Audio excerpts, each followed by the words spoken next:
What is good, YouTube? Today? I hope you enjoyed this video. This is my first time making something like this. It might not be the best, but I hope you enjoyed this video. And we're going to be talking about Saw X and reviewing it, so let's get into it. This franchise has been also really weird with this timeline and cinematography. Some of the movies being bad, some being good. Then the story jumps from everywhere, from like, the past to the present. Some people were alive and some people were dead. It kind of takes place everywhere, which kind of doesn't make sense, or it can get confusing. But I think my top three movies I would have to say are Jigsaw, The Book of Spiral, and Saw 2, in my opinion. I think those are the best. But with this movie, it does take place in between 1 and 2, which I think is great because it only has one story, and that's it. It just takes place in one place. And then it takes place in Mexico, mainly on focusing on John Kramer, trying to find the treatment for his tumor that has been in his brain, which leaves him with a few months to live. So he tries to find treatment for a cure, which he find for that tumor, which he believes is true, which he's happy about to live again, because I mean, who wouldn't want to, find treatment for their cancer? But then later on finds out that the treatment that he found that could help him remove the tumor was not as it looked, and now is going to try to right the wrongs, even if it isn't messed up way. Let's be honest. Anyway, Jigsaw tries to right the wrongs is in the most messed up way possible. And so, to also be noted with this movie, it is around 2 hours long, and it is some Spanish in it. So do be noted if you're watching this on digital. When it is on digital, turn on subtitles if you do not understand Spanish, because there will be some Spanish things where it's just purely Spanish. And this is basically the background. So let's get into the goods and bads.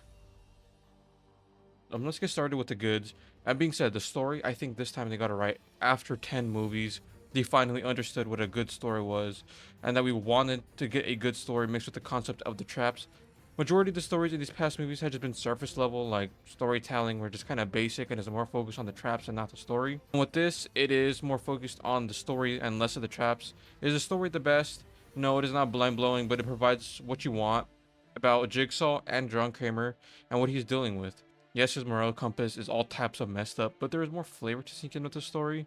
Like, it's not just plot A, plot B, thing one and then thing two happens. It's like, right, things get questioned. It's like more just in depth with the story. And I also do like how there is morality being questioned in this, and questioning the future of John Kramer, even though we know what happens in future movies to him. I like how like everything is like wrapped up perfectly. I want to say perfectly, like 90% perfectly at the end of this movie, besides maybe a character or two. And then also, speaking about characters, the characterization in this movie is way better than most. Let's be honest. Like, some characters in this franchise are kind of really bad. I feel like with this one they did really good with the characters. Like, like they're not just a flesh and meat, just being like ready to die. Like, the characters actually have a story to them. At least most of them do. And then like I feel like the characters are more fleshed out in this. And speaking about characters, let's go into John Kramer. This is a story about John Kramer and like Jigsaw, basically. Honestly, I feel like they did great on John Kramer this movie. Like, it is a movie about him and like how he deals with his cancer and how fearful he is of death. And I think it is amazing. His characterization is perfect. I wish he did this like within the first movies, like when they first made this franchise. I wish they did that, showing like how scared he is of death, and not because of him dying, but not dying because of his own way. He wants to die the way he wants to die, and not like he doesn't want to die because of his cancer. Then also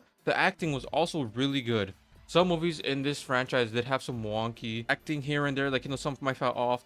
But in this movie, it was honestly great. Was it the best like in like the wide pool of movies? No. But in like this universe, it was actually great.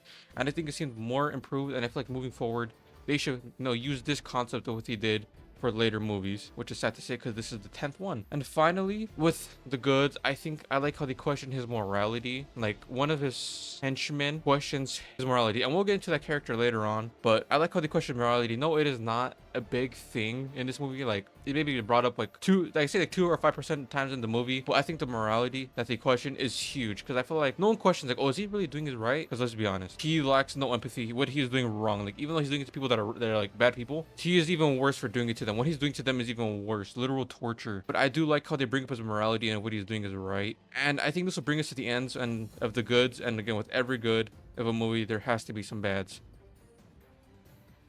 Now let's get into the bads, and yes, there are bads in this movie. And this segment might be shorter because to me there wasn't that many bads. But starting with the bad, it's a small pet peeve of mine. But the logo, or like the thumbnail of this video, like the poster trap of this, is disappointing because it is not as expected to be, and it is deceiving on how it is advertised. So just if you're expecting that trap to be something, just have your expectations a little bit lower than what it is, because it is a little deceiving. But now going to like the actual bads, I think one of them is CGI. I think some of the CGI here and there was kind of bad. I think like maybe they spent more CGI, like they spent more money on certain parts of the CGI than others. Unless it's practical effects and it just looks wonky, but just some of the CGI in this was kind of bad. Like some parts, like it wasn't too bad where like it threw you off, but it was like to the point where like you could notice it, like, oh, that's kind of iffy here and there, but it didn't really throw off the movie to be really that bad. And then transitioning from CGI to aging, they aged. Okay, so what? Speaking of one of the henchmen that I thought about earlier, the aging that they did was terrible because the actor slash actress in this movie it basically outgrew, like aging wise. They aged out of that role because when this is taking place in between the first and second, they were around 20 when like in the timeline. But since this movie has came out around 10 like, or 20 years later, of it and being in between those two, they have aged out exponentially because they were in the movie around 20 or 30.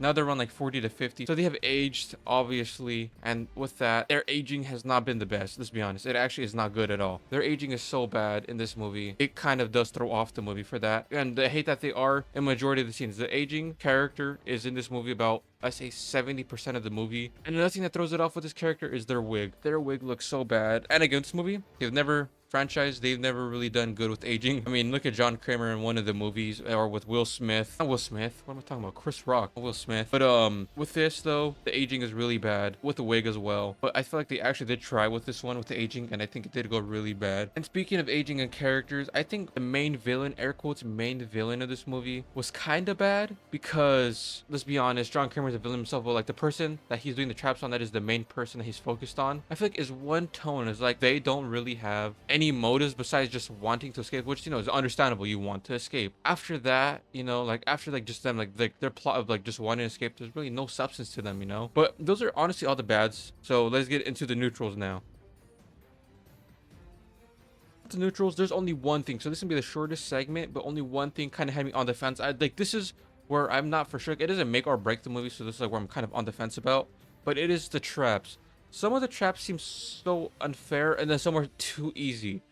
Some of them weren't one-to-one, and yes, this is Jigsaw's second movie, air quote, because again this is the 10th film, but this takes place after the first one, so he's not gonna 100% have it down. But in this movie, it takes place I think a few months after the first one, and I don't know, some of the traps seemed unfair or kind of seemed weird, or like took too long. Like he like some traps were two parts. Some like were like you had to do part one and then part two, but if you do part one, you still die because you had to do part two. And sometimes you didn't have enough time to do that because part one took so long that you had no time to do part two. So it would literally, the person had no time to finish that trap. And yes, later on in future movies, they do make unfair traps. But with John Kramer, he never makes unfair traps. So that kind of felt off for him to make traps or like two-parters. But again, this didn't make or break the movie. And when you go into this, watching this shouldn't make or break either. It is just on the fence, like it'll leave you feeling a certain way, but it wouldn't make it worse or better. But this is the only neutral I have. And now let's get into the final ratings I have for this movie. This movie should have been what it has been this whole franchise. They should have went this way the whole time, in my opinion. And it was really enjoyable, and I think it is the best Saw movie. The movie was really enjoyable, and I feel like they should have done this whole time with the movie. And I feel like they should have went this way since the beginning, in my opinion. Like they should have just started with this.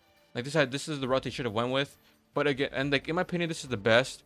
But in this franchise, the bar is pretty low. This is gonna be better in a low bar franchise. But overall, in the Saw universe, it is good. Even in just general movies overall, it is just a good movie. Like it is just a flat out good movie. And I would give this a 7 out of 10. It is worth watching in theaters. And if it is not in theaters anymore and it is on digital, yes, watch it on digital. I think it is worth with subtitles because there is Spanish if you do not understand Spanish. But this is the rating and review I would give it the movie. Thank you everyone for watching. I hope to see you again. And comment down below your thoughts on this movie without spoiling if you have watched it. And also some feedback on this video. I would highly appreciate it. And how I can improve on this video. But nonetheless, leave a like and subscribe and have a wonderful day. Bye.